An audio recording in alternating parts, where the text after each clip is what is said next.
Hey everyone, welcome back to Dear Belle, the podcast where we dive into all kinds of stuff. I'm Belle, and before I go any further, I'm going to say this now. In this episode, there will be there will be mentions of suicide and abuse and everything and mental health, and if you don't like those kind of talks, please click off the video now. So, that's your warning. Today's episode hits home for so many of us, whether you've experienced it personally, witnessed it, or even maybe been a part of it at some point. Bullying. Now, bullying is something that's been around for as long as any of us can remember. It happens in schools, the workplace, and even online. But here's the question we are tackling today. Why have we let it become so normalized? Why do so many people brush it off as kids being kids or something everyone has to go through? Let's dig into why bullying should never be considered a part of growing up or life in general, and how we can start to change this harmful mindset. So before we jump into the deep end, let's break down what bullying actually is. Bullying is a repeated aggressive behavior that is intended to hurt another person, physically or emotionally.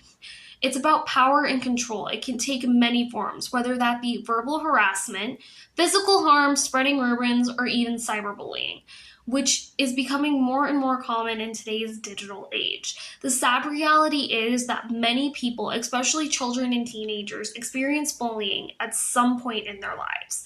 According to studies, almost 1 in 5 students report being bullied during the school year. And that's just the reported cases. Imagine how many cases go unspoken, how many victims go unspoken because of fear and shame.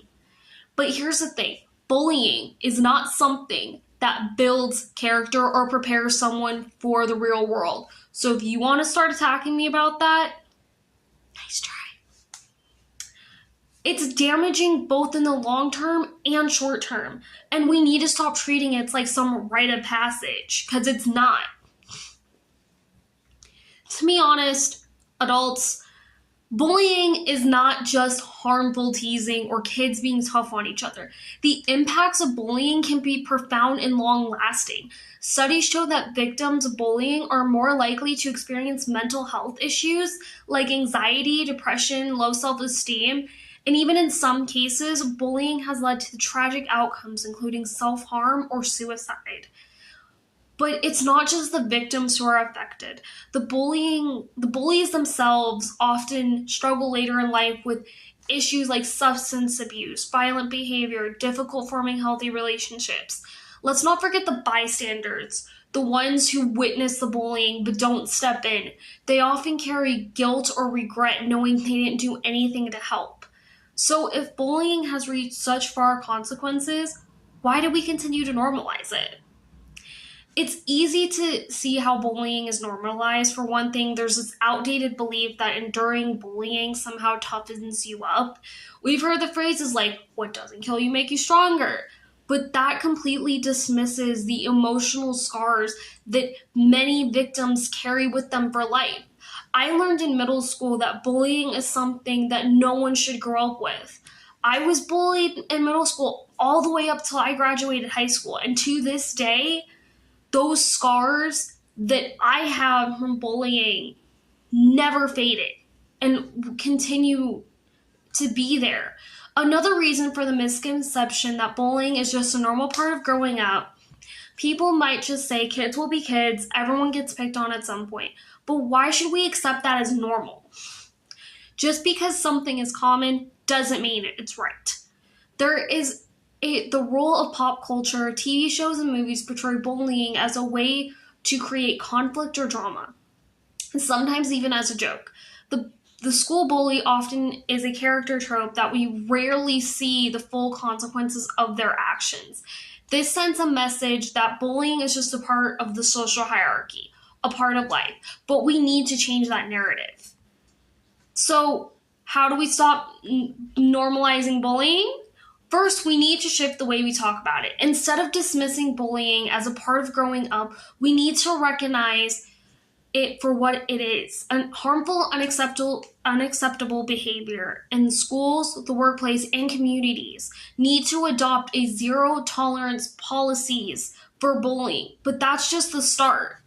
And also stick to them, my middle school. It's also important to teach empathy. Many bullies act out because of lack of empathy and emotional understanding or dealing with their own insecurities. If we teach kids from a young age to understand and respect each other's feelings, we'll be one step closer to reducing bullying. Parents, teachers, mentors need to be proactive. Open conversations with kids about bullying, letting them know that it's okay to speak up if they're being bullied or if they see someone else being targeted. Encourage bystanders to step in and support their peers. It often takes just that one person to stand up for the victim to change the entire dynamic. And finally, we need to make sure the victims, I don't know why I said victims of bullying have access to support, whether that's counseling, peer group support, or knowing that there's a safe place to talk about what they're going through. Healing for bullying takes time, but no one should have to go through it alone. Bullying should never, ever, ever be a part of a normal life. It's damaging behavior that has lasting consequences for everyone involved. It's up to all of us, parents, teachers, friends, coworkers, bosses, whatever you are, to stand against it and create an environment where kindness, empathy, respect are the norm. If you've experienced bullying, know that it wasn't your fault. If you've been a bystander or even bully yourself, it's never too late to make the change. Let's break the cycle and create a future where bullying is the exception, not the rule. Thank you for joining me today on Dear Belle. If you found this episode helpful, inspiring, please share it with someone who really needs to hear this message. And remember, every small action counts in making a big difference. Until next time, stay strong, stay kind, and keep making a change. Bye! Bye, my awesome stars.